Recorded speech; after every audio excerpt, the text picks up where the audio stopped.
Simon says da da da da da da da da. Simon says da da da da da da da da. Simon says da da da da da da da. Simon says Simon says da da da da da da da. Hey everybody, morning. It's that time of the morning, right?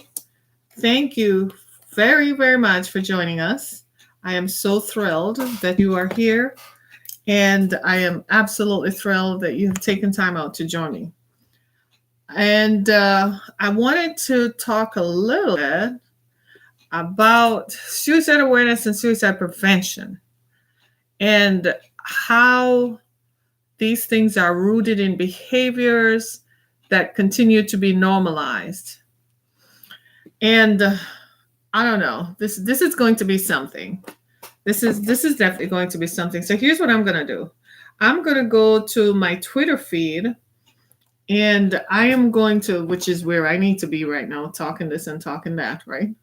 I need to be live on Twitter because my folks are waiting, right? And I'm going to talk a little bit about how this works and how this plays out. Because one of the things I have found out is that we probably should be doing a better job of, so I'm going to put this in front of me so I can read this thing. And it's abusive things narcissists and other abusers think are okay to do. So I know you're back from the holidays, and many of you are like, do I really have to do this? Yes, you have to get up. Vacation's over. Back to real life. Right? If think about it this way, if I had to come back to real life, so should you. And over the holiday, I took time to get some rest. Thank God. Does it show? Does it show? I look brand spanking new. I got a chance to rest. Yes, I did do laundry. No, I didn't do the laundry, but I did do something else. I didn't leave town. I went shopping. I got a chance to just went out to eat dozens of times, which totally relaxed me. And I am just so thrilled. I haven't gone out of town yet because of schedules and all that kind of stuff. I imagine we're going to do that. We're planning to do that in August. I like that better. You know what I mean? And then we'll come back just in time for Labor Day or something like that. So that's when I'm going to go out of town. So we're planning a trip. I don't know how far we're going to go though, because it's summer. And as you can see, we're having a bit of scorched earth, aren't we? It's pretty interesting. I mean, Alaska hit 90 degrees for the first time in 100 years. Alaska was as hot as Miami. And I don't know about you, but that's something that is significant. I don't know if anyone else is paying attention. Alaska was as hot as Miami. And as for me, I don't want to contemplate what that means. To me, that is a significant thing, because if Alaska is as hot as Miami, then where are we all going to go when it gets too hot? You know, we all thought that, well, we could all go to Alaska, just fly past Canada and go to Alaska. Not so fast anymore, because Alaska was as hot as Miami on a couple of days ago on Friday. It was scorched earth. And we've been having scorched earth all over the place. We had it in Europe. It was in Europe a couple of days last week. Remember, just before Memorial Day. I'm sorry, before Labor Day. Before 4th of July. Jesus, time is flying, right? And so now it's Alaska's turn. And I don't know about you, that is of significant concern, right? Ice caps melting and so on. When that first started, we all laughed and thought, oh, making a lot of noise about stuff. And now we're like, seriously? And then yesterday, one of the things I did, because over the weekend, part of what was my weekend was my youngest daughter's birthday. She turned 17. I can't believe it. Where did all the time go? And I went to, she wanted to go to a restaurant downtown on the water that I like, Sinbad's. You know, she's never been there. But guess what? When we got close to it, it was barricaded off. So at first I was annoyed, you know, like, and then I realized the reason it was barricaded is because the area was flooded. The lake had come over on the land, and some parts of the land, apparently the land literally runs down to the water. Now, this is Michigan. All day, every day, we are surrounded by what? Lakes. So there are parts of Michigan where it's just below water level. Well, that part of Detroit is just below water level. So the water came over the land, and we couldn't get to the restaurant. They were closed. I was shocked because we had a tremendous amount of snow, and then we had rains forever in May. Like it rained every day in the month of May. Like seriously. And so the water levels kept rising on the lakes, kept rising. And then over the weekend, we had severe weather. So we had the wind. So it pushed the water, the wind creates waves. So it pushed the water onto the land. So this is me all day. You know me, right? So I'm thinking, my mind never stops, apparently. So I'm thinking and I'm saying to myself, then if this continues, guess what's going to happen? What's going to happen? We're going to have a problem. We're going to have a problem later on, right? So if we have any more rains, downtown Detroit is going to have more than a bit of a problem. And then the folks in Macomb County who surround the lake, it's just going to be unbelievable. And most of you don't live here. So you're like, where's Macomb County? Well, that's East Detroit. That's northeastern Detroit. That's part of the metropolitan Detroit area, right? So like most cities, we have, it's a metropolis, right? It's a metropolis. Forgive me in my pronunciations, my emphasis sometimes are on the wrong syllables. So forgive that, if you will. So we're surrounded by urban, and Detroit is the urban area. And then of course, suburban areas tend to be north of the city and south of the city. So Metro Detroit encompasses the cities that are around this area. We refer to this region as Southeast Michigan. So Detroit is in the southern eastern corner of the state of Michigan. Just to put it into perspective, Grand Rapids is northwestern, right? Flint is smack in the middle, kind of right there in the middle between lower than Grand Rapids, higher than Detroit, right north of Detroit. Just to put some perspective, because you hear these cities talked about and you're like, well, all of Michigan is just Detroit. Not quite, right? So just to give you some perspective, we're surrounded by lakes, right? In fact, there were wave advisories on Lake Erie a couple of days ago because Lake Erie is the lake we share between Canada and ourselves, right? Yeah, it stretches all the way down to Ohio. So it's between Michigan, Ohio, and parts of southern Canada, right? Just to give you some perspective of where we are. We're all on this grand place called the North American continent.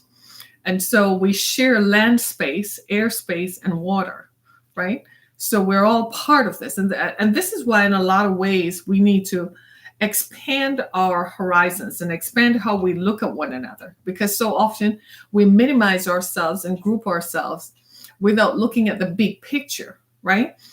And the big picture is that, well, we perhaps need to look bigger than we're looking, right?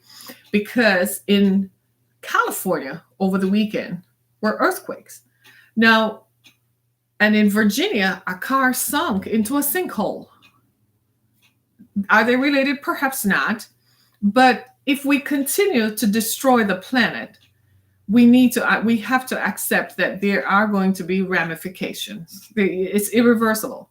Some of the damage is already irreversible. So the consequences, the likely catastrophic weather phenomena that we've been experiencing are most likely to continue and are likely to continue, alarmingly so. So we're going to encounter more days before July's out. We're going to see more days of scorched earth. We're also going to experience more weather. I am not satisfied that earthquake in California is over. The fact that it didn't happen at the San Andreas fault is what tells me that there's another one coming.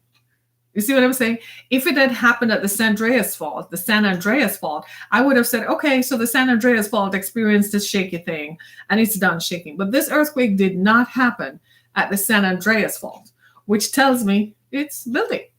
So an earthquake is like a dog, right? Have you ever seen a dog shake its tail? It starts from the head and it reverberates all the way down to the tail. That's how an earthquake works.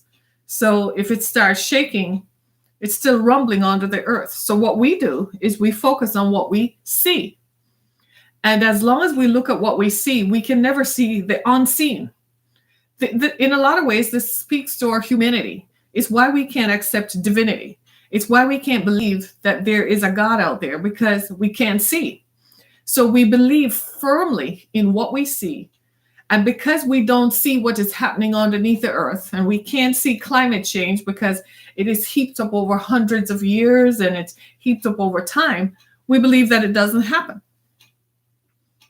So now we're seeing it. So we tend to not believe that the reason we're experiencing these weather catastrophes is most likely the result of our own behaviors. It's like, and let me ask you this. Y'all remember when they used to tell us that we shouldn't throw our plastics in the garbage because it was filling up the landfills? Y'all remember that? Well, they told us to recycle the plastic, didn't they? You're all nodding. Well, what happened after they collected all our plastics every Thursday picked it up from the little disposable things by your house? You're outside your front door. What happened to it? It ends up on the sea somewhere. So now there are 2 Texas-sized mounds of plastic in the ocean out there, in the Pacific Ocean, headed somewhere. So instead of burning the darn thing, putting it in a landfill and lighting it on fire and burning it, you are distributing ozone gases. Come on, there's got to be a balance here. Now you have plastic that is going into whales and fishes, sticking to the bottoms of seas, destroying wildlife, and we need the seafood from the sea to live, right? It's like, get a balance here and get a grip somewhere. Strike a balance. Yeah, we use plastic. Remember when they told us to stop using brown paper bags because we were destroying trees? And all of a sudden we were supposed to start using plastic bags. Anyone remembers those conversations? And now there are too many plastic bags. It's stuffing up all kinds of places. Shaking my head syndrome here. Like, make up your mind. At least with brown paper bags, you could tear it down, use it again. This plastic stuff is going nowhere. It's stopping. Have you ever, the drain outside, if I live on a corner lot, so the drain outside my house is something I have to be concerned about because it will affect my basement, right? Okay. So you know how many phone calls I make to the city twice a year for them to go and clean the drain out. So I'm one of those persons who, when I'm driving past my house, I drive around it to make sure the drain, I kid you not, I'm paranoid about that stuff, right?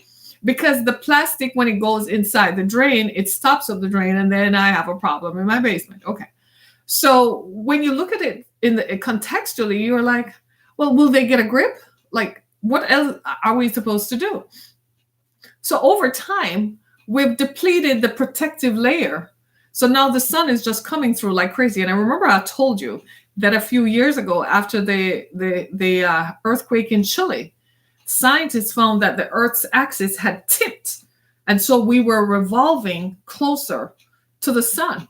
So that means at this time of the year, we're pushing up closer to the sun, which means that countries near the equator if we're this hot in North America, what are the countries on the equator doing? How is life there? Is life even sustainable there? I read a report some time ago that says that even that in the next 30 years, some parts of the world will be uninhabitable. And it explained why people were feeling the itch from the wars that were created in the Middle East and Syria and so on, and people in Africa were headed north. People were trying to get away, almost as if they could hear or feel something coming. And we thought it might have just been economic conditions that prevail in some parts of sub-Saharan Africa. It's not just that. It's also climate change. People are really looking at this like, I don't know, something is up. And Harriet, it is not looking good, right? So what are we going to do about it? Well, we need to read more, right? Make sure you educate yourself. Personally, as a person, I'm advising everyone, make sure that you are covered before you go out in the sun. I don't care if you think you are dark like midnight. I don't care if you think you are so white it can't happen. I'm warning you. I am asking you, because the sun damage, if you were to put your skin under sunlight, I'm terrified to do that, by the way. I'm not going to do it because I'm terrified to find out. Like, seriously. But if you were to put your skin under black light and see the patches of sun damage that are on your skin, especially for those of us who have more melanin than others. And we think, oh, the sun can't bother me because I'm naturally this way. That's a lie from the pit of hell. Sun damage is real. So protect yourself. Don't go out if you don't have to. So for those of you who like doing your lawn, daytime is probably not the best time to do that. Cover your head and your skin, especially the skin on your face that is very sensitive, right? Cover your arms. I keep one of these in my car, so when I'm driving, and my windows are tinted, so it keeps the sun off, right? And you can measure how much the sun is burning you by your extremities, by your hands that are constantly using the wheel. So get your car tinted. That's a good one. Keep it tinted. It will keep you. In the winter, you don't have to worry about it because you have heat in the car, right? So get your car tinted, right? And make sure that your arms are covered, right? Make sure your skin is covered, your chest is covered, and cover your face. Keep that away, even for your children. Don't send your children out into the sun to play. Keep them indoors for specific periods of time until the sun has passed. The evenings are longer, so they can go out later to play for 2-3 hours after 5 o'clock when the sun is not so penetrating.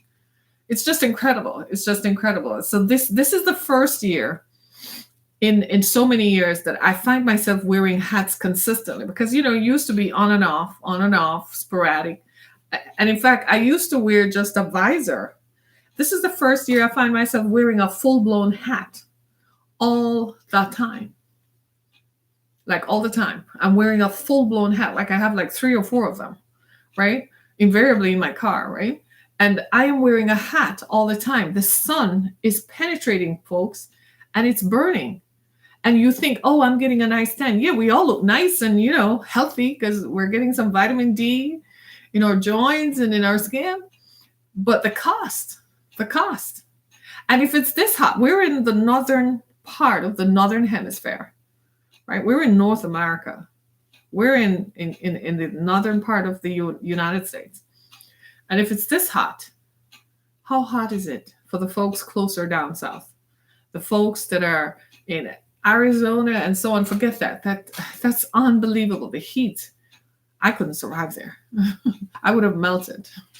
On this past Friday, oh my gosh, I thought Thursday and Friday, I didn't go out Thursday, but Friday and Saturday, I thought I was going to melt. It was that hot. I thought I had melted, right? So these are things to keep in mind. Just stuff, food for thought, isn't it? Food for thought. Alaska. I still can't get past that one. 90 degrees in Alaska. Typically, their summers are like 70-something degrees, right? But here it is. It's happening, right? So I wanted to talk about suicide awareness and suicide prevention.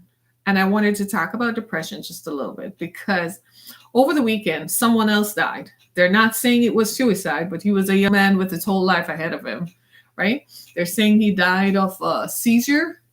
The young man from the Disney Channel. My youngest daughter, is very familiar with him. He grew up watching his shows on the Disney Channel. And you look at him and you are like, so he had a seizure from some sort of medication that he was taking. They're not saying it, but what is happening is that so many accomplished people are taking their own lives that now they don't want, especially people with influence, they don't want to cause or stir up something in others who might be thinking the same thing, for them to think it's glamorous to go take your own life because when you die, you are in some cloud floating somewhere where you can watch the whole world, your world, freaking out that you're no longer here. But what it did is it made me stop to think, what is it in our culture that is causing people, even accomplished people, to take their own lives and to leave the earth? It's making me wonder, are there contributing factors? Are we all culpable? Everyone, I can say this clearly, we've all come to this place now where we recognize that antidepressants don't work. Hey, let me set you free. Antidepressants don't work. After 35 years of antidepressants, they don't work. Most antidepressants are contributing factors to what? Suicide. They make you have suicidal thoughts. Well, here's the thing. The conundrum I have is, but I thought I was taking it because I didn't want to have suicidal thoughts. So why is the drug I'm taking giving me suicidal thoughts? Help me to understand that. And you're all like, every one of you looking at me like, no, read the side effects. When I turned 45 a few years ago, I went to the doctor because I was experiencing depression. That was my first encounter with depression. I knew that I found that I was functioning, but I wasn't enjoying my daily activities. At the time, you wonder, because I blamed it on the fact that I had lost my full-time job. I had to move from my home that I enjoyed and move somewhere else. And, life changes. But at the time, I couldn't understand still, because I was on Blog Talk Radio. I was contemplating going into radio full time. I had published books, so I couldn't understand it. So I went to my doctor, and she listened to me, and she wrote me a prescription for an antidepressant. I can't even remember the name of it, to be honest with you. Well, guess what? When I'm one of those persons who read, I like signs and symptoms. Say signs and symptoms, signs and symptoms. So I read the signs and symptoms, and one of it was suicidal thoughts. And I was like, really? So you're telling me that if I take this, it's going to make me want to hurt myself? I called the doctor's office, and I'm like, seriously? I didn't take it. I threw it in the fireplace and lit the fire in the middle of August. I burnt it, right? So we all have issues. I was like, we're gonna have to think through this one. So I called a friend of mine who's a counselor, and I'm like, baby, we gotta think through this, because this is not helping. So we found some natural remedies, one of which was prayer and meditation. And the other one was just, she's like, do what you do. You always tell us to think positive. Just think positive. Right? I'm making light of it, because the idea that you take an antidepressant to make you not depressed, the same pill is giving you the idea to not just depress you, but to kill yourself. That's just anathema to me. I mean, like, how does that work? So in light of that, yesterday, I started a Twitter conversation in which I said, with so many people committing to killing themselves and wanting to leave the earth, it makes me wonder if there isn't something in our culture that is promoting this, that even for accomplished people, they don't feel they're adequate, right? Do you see what I'm saying? So somebody responded. She's a mental health awareness person. That's her specialty. Her name is Stephanie Raymo, Raymo. She's on Twitter. So she responded, and she started talking. And it was just illuminating. So I encouraged her to continue talking and to continue expounding on this. But she said something that grabbed me. She said that narcissistic behaviors in parents subliminally are contributing to children feeling inadequate. So as a parent, we are so self-absorbed, so self-involved. We're not paying attention to our children, but yet we make our children feel that they're inadequate. Most of you over here are looking at me like, that doesn't apply to me. It may not be your story, but hang on. There's something in this for everyone. So narcissistic behaviors is another one. You want to ready for the big one? Abusive behaviors. Now, most of us don't think we're abusive, but most of us are controlling, right? I'm not talking controlling and possessive as in intimate relationships. I'm not talking about the possessiveness that goes with that. I'm talking about just controlling and manipulative behaviors. Most people who are abusive will never identify as abuse, right? So I wanted to read something that she said. I wanted to give you a little snippet of something on a blog that someone has written about this, so that you can understand it. The guy who wrote this, it's called The Psychology of Self. And it says, abusive things narcissists and other abusers think are okay to do. So here's the stuff. Narcissists, psychopaths, manipulators, predators, abuse apologists, and other people with dark personality traits have a warped sense of normalcy. First of all, they think it's normal. right? And they even think that abnormal and immoral behavior are normal. Oh, that might be going a little bit too far. So here's one thing: physical and sexual violation. That's a big thing for me. And I want to stop there. You know why I want to stop there? I want to stop because a lot of people who engage in physical and sexual violation don't think they're harming anyone. You would be surprised to find that pedophiles don't think that what they did is harmful to the child. And the rest of us are like, absolutely. Physical and sexual violation, and even in normal relationships, people don't see it as anything, right? Sexual violation, you know what that is. Rape, inappropriate remarks, showing child age, inappropriate sexual content, inappropriate touching, manipulation with the intent of sexually touching. Here's another thing: refusing medical care, not taking their child to a doctor. You know, a lot of people do that. Controlling behavior, telling others what to do, restricting them from associating with others, isolating them, or threatening them. You know, when we were, if my mom were alive and she heard this one, she would slap me silly.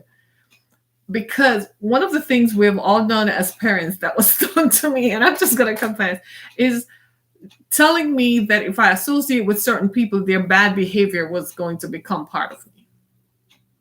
Right? I think we have all done that to some extent as parents. And I think most parents do it in an effort to guide the young person's mind, right? And to eliminate what we would reference as bad company. So that, why are you laughing? I don't know, right? But to eliminate bad company so that your child just becomes, you want your child to be the best that they can be. Well, what happens is when you take it to the extreme, where you isolate the child and you don't let them be a part of social activities or socializing. It's normal human emotion to socialize, isn't it? It's normal to want to be part of a group. There's nothing wrong with that. Friends, there's nothing wrong with that. We need to stop telling our children that they need to be isolated. We need to stop isolating children because it's proving harmful. Because they don't adopt behaviors that the group does. And then when they go to school and become part of a group, they realize how different they are. Then people make fun of them. Why do you wear your hair so funny? Why do you smell funny? Why does your breath smell? Why do you eat different foods? I say this all the time. Years ago, I worked for a Middle Eastern group of people. And he used to complain how his children were beginning to adopt American ways. So, you know, my mouth is not zipped. Can you imagine what I said? I said, well, if you didn't want them to be like this, then you shouldn't have had them here. Right? And are more people in that room? Yes. They're behind the scenes. You can't see them, but they're over there. Right? And what happens is that they are, and I asked him why. And he said, because he didn't think that the society was good enough. I said, but you can't isolate them. Because the more you isolate them is the more resentful they're going to be. And you're not teaching them social skills. And he said, how? And I explained it. I said, where are they going to live and work? Do you plan for them to live and work here? Then they have to know how to socialize and behave in this environment. I kid you not. It's amazing how people think. He didn't see that isolating them from the public and from the general conversations were abnormal behaviors. Do you see what I'm saying? And so many times we absorb these things without realizing we're imposing control. Sometimes some parents go a little too far in controlling their children. It's one thing to put the book down and say, no, you're not going out tonight. I know you're not going to hang with Johnny and you're not going to hang with Sally because I am the kind of parent who gives us reasons why. You're not going because so-and-so. And that's it. That's final. I don't care if you cry a river. I'm not moving. Right? Do you see what I'm saying? But so many times the control part of it ekes out and then things just go all right. Right? So these are some of the narcissistic behaviors that we need to pay attention to. Control. Why do we need to control people? Even in our relationships, even when we go to work. Yeah, it's one thing for my boss to be in control of the environment. But dude, control my every movement. You monitor when I go to the bathroom. You monitor how long I'm staying in the bathroom. That's troubling to me, right? You monitor how long I stand at the water cooler to get a glass of water. Do you see what I'm saying? We're so controlling. So many people like control, right? The other thing that we need to is physical and emotional violation. People who lie to you. Oh my goodness. People who ignore you. Verbal abuse, right? Having unreasonable expectations are like that ones. Spying on you, monitoring and stalking, fighting and arguing unreasonably. Some people just like to pick a fight. Have you encountered those people? You're in a house living with someone who just wants to pick a fight, just arguing unreasonably, lying to you and ignoring you. Why? Though people do not realize how controlling and abusive they are. My youngest daughter has a little summer job. And she was telling me that a supervisor at her job has this habit of ignoring when her subordinates speak to her. And I said to her, that's a form of control. She's making them fear her. Somewhere along the line, she learned that that is part of authority. So she's creating some sort of fear where they fear coming to her. What she doesn't realize is that in a normal work environment, you are supposed to respond to your employees' needs. It makes you a better manager and you're more productive. They ended up firing the manager because everyone complained that she ignored them and she yelled at them and she screamed at them. And she created too much of a hostile environment. So they ended up firing her. I was not surprised, right? In a lot of ways. And then the other thing we need to think about is how we place unreasonable expectations on people. Social media. I can't begin to tell you how I've been wearing my hair like this for a year now.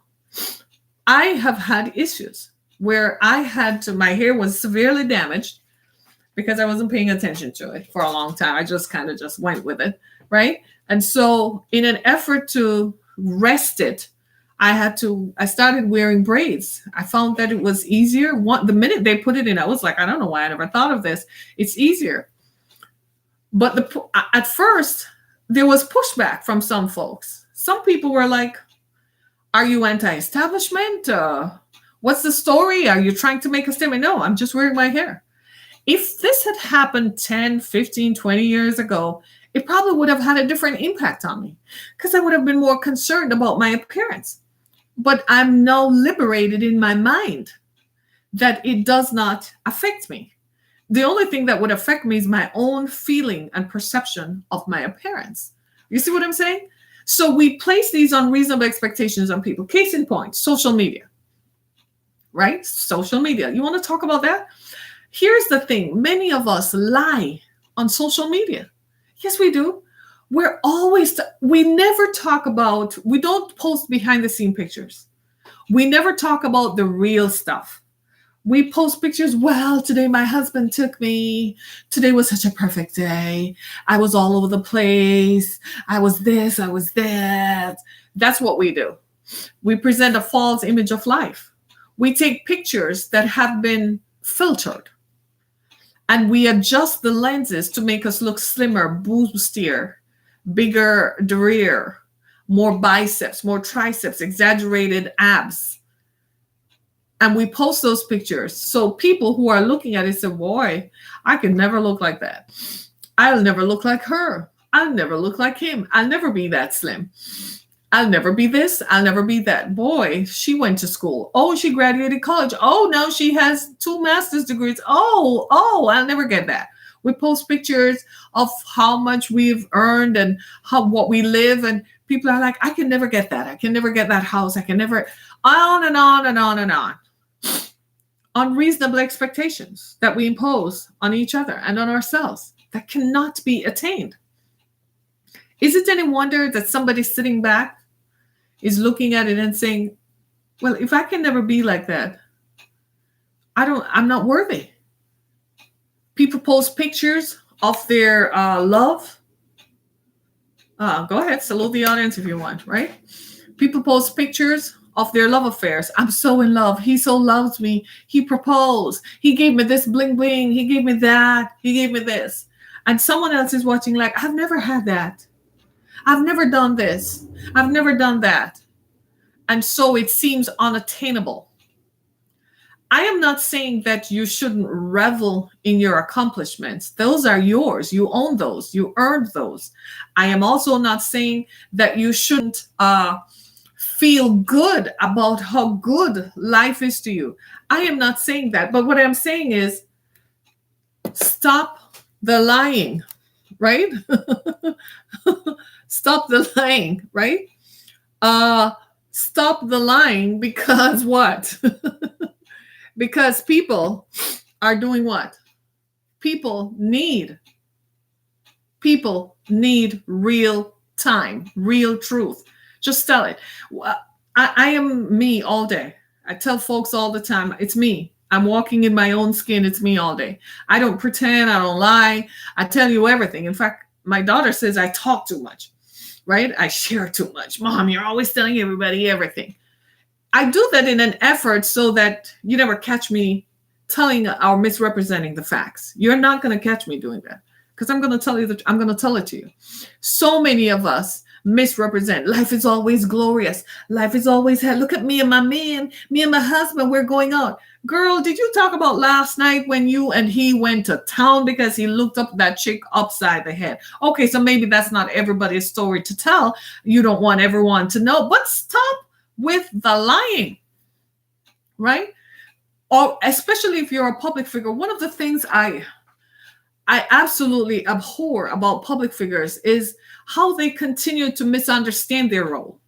Many of us, we do, because we think that we should always have we're always floating on a cloud. Everything is always heyday. No, some days you need to just show that all you do is wear braids. I'm not even wearing makeup today, right?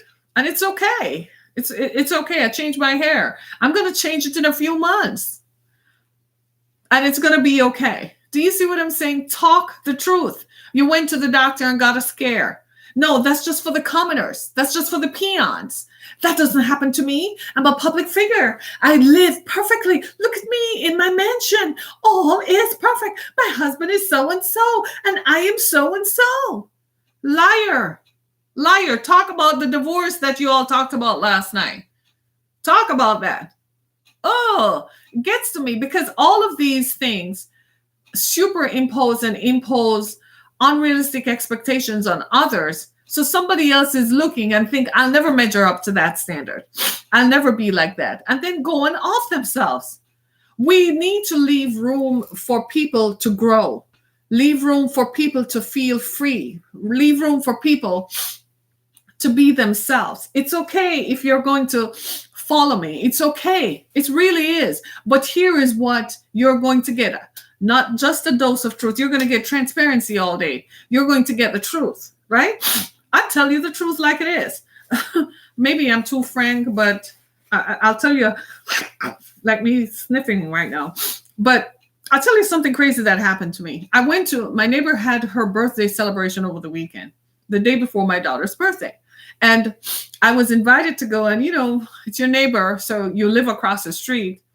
You can't just ignore it. So I went and we were talking. So she was introducing me to some of her family members whom I had never met, right? And one of her sisters has a similar name to one of my mother's daughters. Notice I said that. And I said, wow. And she said, yeah, that's a nice name, but it means it belongs to a nice person. And I said, it probably is true in your case. It's true in your case. But I said, as for me, my mother's daughter with that similar name flirted with my ex-boyfriend at my mother's viewing 2 years ago. I haven't talked to her since. I kid you not. It just came out. My daughter was holding something and it fell, right? And she was like, Mom, the fire sign in you, the fire just came out all day. She's like, it's scorched earth, Mom. It just came out and it was just like, it's scorched. The truth just scorched. And I said, I'm authentic. I'm sorry. It is the truth.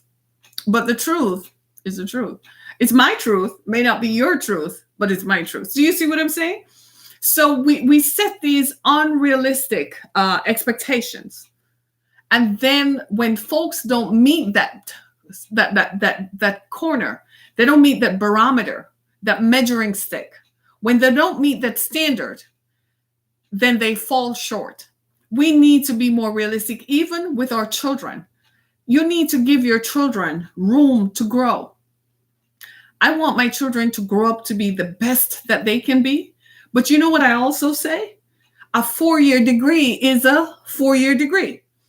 So I don't say, well, you must go to Harvard, or you must go to Princeton, or you must go to Yale, or you must go to Stanford, or you must go to Wharton School of Business. No, I say a 4-year degree is a 4-year degree. It's up to you what you do with it after you get it. I told my daughter, said she wanted to be a lawyer. I said, a law degree is a law degree. It must comply with the requirements of the curriculum as dictated by the U.S. Department of Education and other governing bodies. A law degree is a law degree. Pass the bar in the state you want to practice. And I said, you're good to go. Don't set unrealistic expectations of yourself where the competition is so stiff that if you don't make it, you think something is wrong with you. Do you see where I'm coming from? People tell themselves that I have to go to the Wharton School of Business. And if I don't go to the University of Pennsylvania, and if I don't graduate from here, then I'm nobody. Cut it out, setting unrealistic, unachievable, unreachable standards on people. Nothing is wrong with telling kids, don't show your dirty linen in public. Explaining to them that keep your bad behaviors outside of your home. Raise your children right. Tell them, certain behaviors are confined to certain rooms. Every room in the house, the best way I did it was I said, every room in the house requires a different behavior. Don't go out and act out what we do in the bathroom in public. Right? I kid you not. There's nothing wrong with putting it in that context, but to tell children that if you don't do this, then you're nobody. No, a 4-year degree is a 4-year degree. A law degree is a law degree. A medical degree is a medical degree. Hello. I read a study about minority students and students from certain disadvantaged economic strata who went to Harvard and how they were perceived by the prevailing elitism that exists in some of these institutions. They were in order for them to continue their course of study, they ended up being the cleaners. They ended up being the ones who took the trash out. Do you understand what I'm saying? So how does that make you feel as a person that last night you were cleaning the trash and this morning you're all in the same class together? That's not a level playing field. Why do you put yourself through that just to say you went to Harvard? They're still not going to network with you. They're still not going to help you get a job. All it does is you put it on your profile on Twitter and Instagram and Facebook as if that sets you a world apart. A 4-year degree is a 4-year degree. It's what you do with it that counts. It's you. So we don't build up the individual. We don't build people up. We don't tell people in the midst of telling people how bad they are. Do we also tell them what's good about them? My friend Linda Tarver does this about the president all the time. While everybody else is saying bad things about him, she's one of the few people I have ever met who will tell you the good things that he does. In fact, I never knew he did good things until she sat me down and gave me a list of the things he's done. And I had to say, wow, I didn't know that. Wow, I didn't know. Think about that. I kid you not. In the midst of tearing down people, do we tell them what's good about them? Do we tell our children? We start right there. Just start with the people right around us. What about your friendships? There's so many people on the brink of committing suicide today because people don't want to live. People feel there is no hope. We don't talk about hope. The message of hope got lost in the prosperity gospel. It became about me driving a Bentley and me living in the biggest house and me having this lifestyle that was unrealistic and unachievable in my current economic situation. But I wanted to get it, and here was a vehicle that I could get it. So I convinced myself and convinced others. And so you took people on a wild ride through prosperity that it couldn't happen for everybody. It's like these multi-level marketing situations. Anybody familiar with that? Yeah. They tell you that if you do this, you do that, you'll make money, and you do it, and you spend hundreds of thousands of dollars and you don't get the same results, then they tell you it's you. Just like the prosperity people. The prosperity people tell you the same thing. What do they tell you?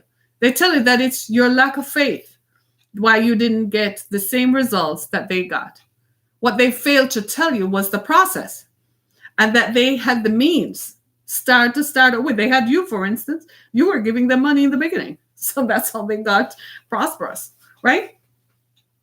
So in the midst of that, what we have done is paint a picture that is not even true. We paint a picture. If you wear my clothes, you're going to feel this way. Victoria's Secret did that for many years. Even I bought into it. You wear our bras, you wear our underwear, you're going to be perceived as, yo, look at me like I'm crazy. But it's true. We painted that picture. I know it's backfiring because people are normal. I am not saying we need to normalize obesity. Don't get me wrong. I'm not into that club. If you are overweight, we need to do something about it, because all those fat cells floating around is hiding the cancer that is in people's bodies. Amen to that. Say amen, right? It's hiding a lot of stuff. So I'm not normalizing abnormal behavior. What I am saying is we need to have a healthy approach and go back to some fundamentals and basics that said this is what is normal. Stop putting unrealistic expectations on people. I'm wrapping up. Just a few more. Say just a few more. We're almost done with this session, right? One of the things is verbal abuse.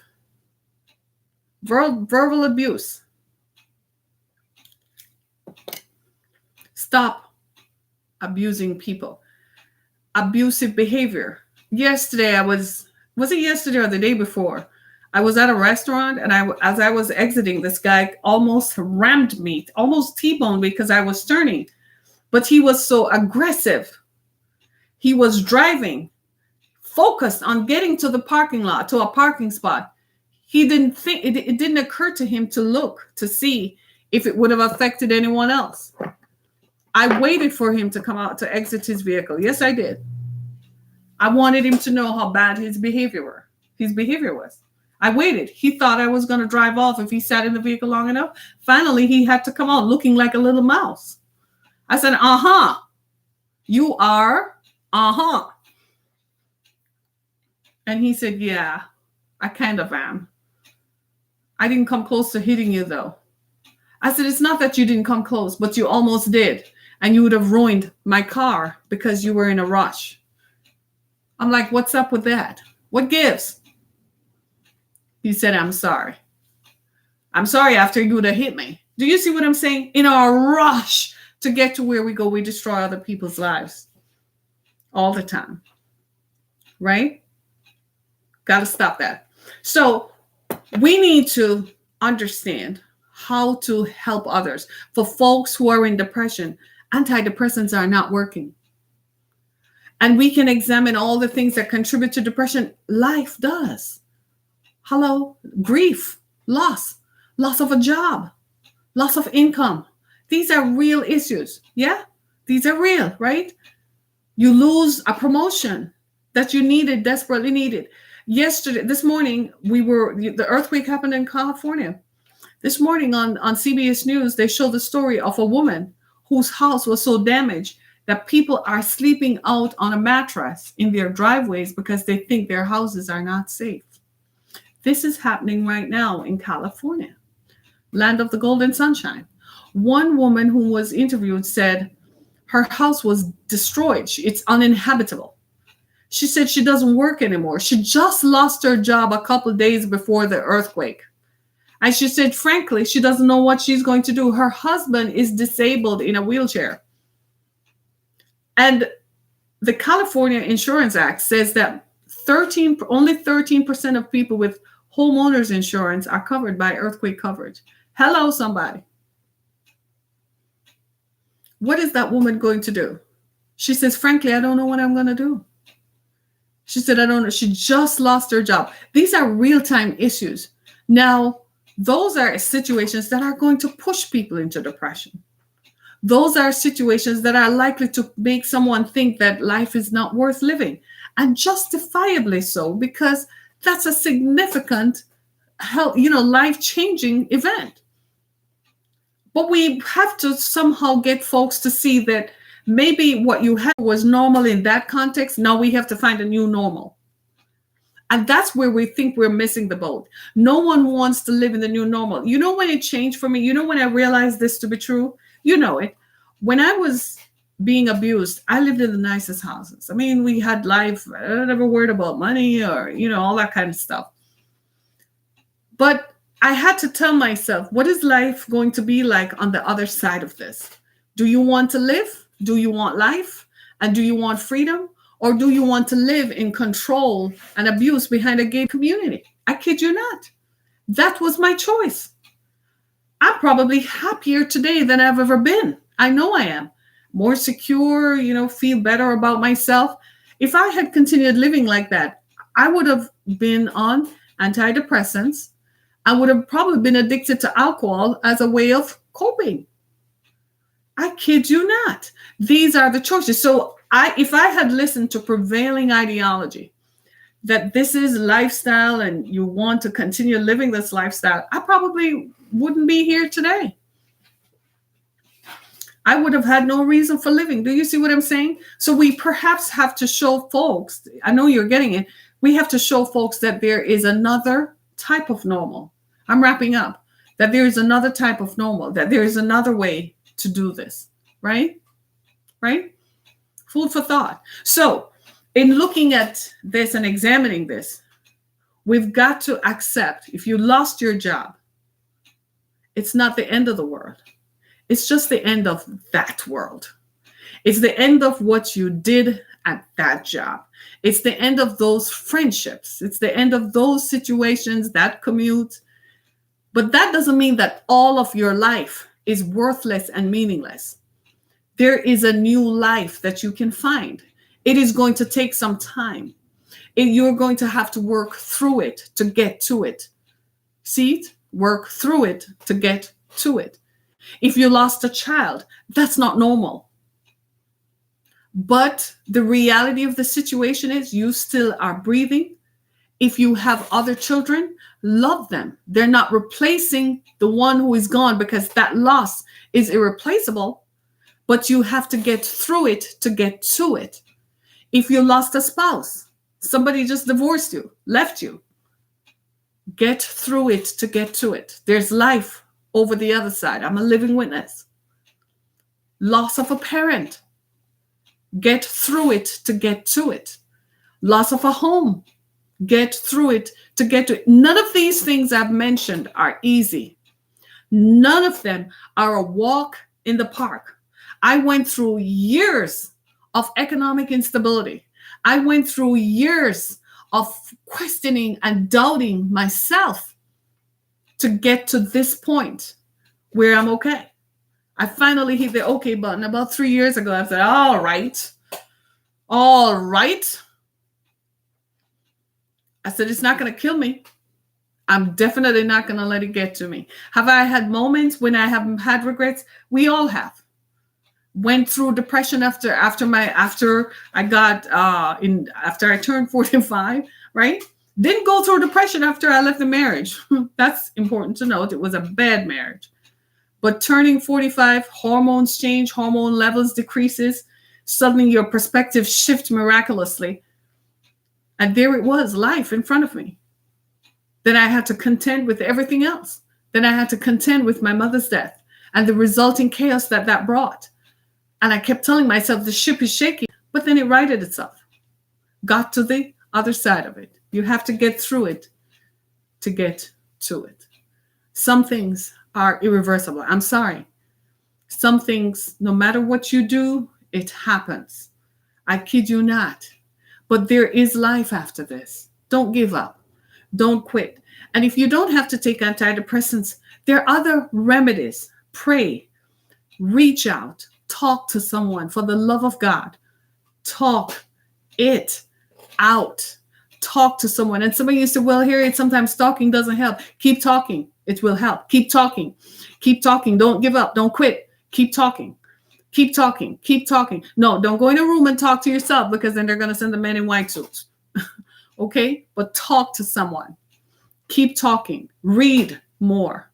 To go for walks. Exercise. Exercise releases endorphins, the happy hormones that lift your mood. until after a while, your body starts functioning naturally. Find other remedies. Find natural remedies that work. Don't become dependent. Take a placebo. Tell yourself, this is the pill that's going to make me happy, but it's a placebo. It doesn't have any chemicals, nothing in it, right? Sleep. Develop better sleep patterns. Sleep is healing. Heals your mind, right? Eat better. Change your eating patterns. Look at what you're eating. When you feel depressed, you reach for sugar. Wow, wrong, wrong, wrong, wrong, wrong. You see what I'm saying? Change your eating patterns. Start eating more plant-based foods.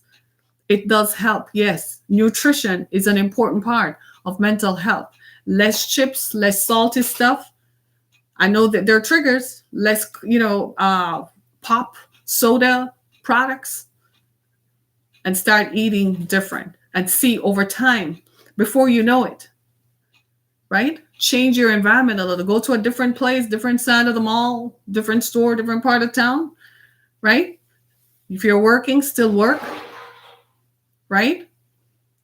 And just know that stuff will change, right?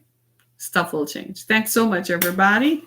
Go to my website, harrietkammock.com, as well as go to the exodusfoundation.com.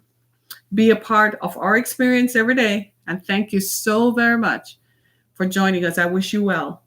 I wish you well. I wish you well. Thanks so much, everybody. Be blessed.